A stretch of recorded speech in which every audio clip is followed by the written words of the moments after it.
И последнее. Тампонские старшеклассники соревновались в подтягивании, прыжках в длину и гибкости. В спортивном зале горно-геологического техникума состоялась сдача нормативов ГТО. По предварительным подсчетам, за этот год комплекс «Готов к труду и обороне» охватил более 4000 тампонских школьников. С подробностями Нина Ханарова.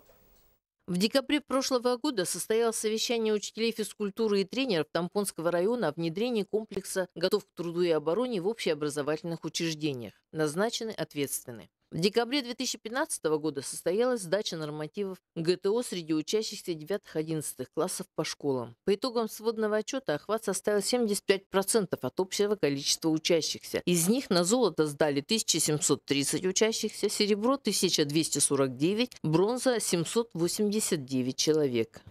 У нас приехала комиссия, чтобы принимать ГТО у учащихся Тампонского района. Да, если вот так посмотреть, дети очень подготовились. Да.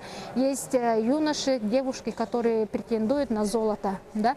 Но сейчас именно сдают сегодня те виды, которые вот, проводятся в помещении.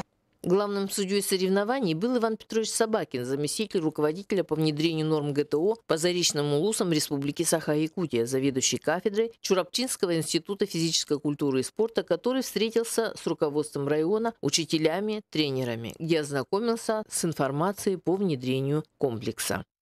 Но на сегодняшний день по району сегодня в Хандиге принимают участие где-то около 70 учащихся.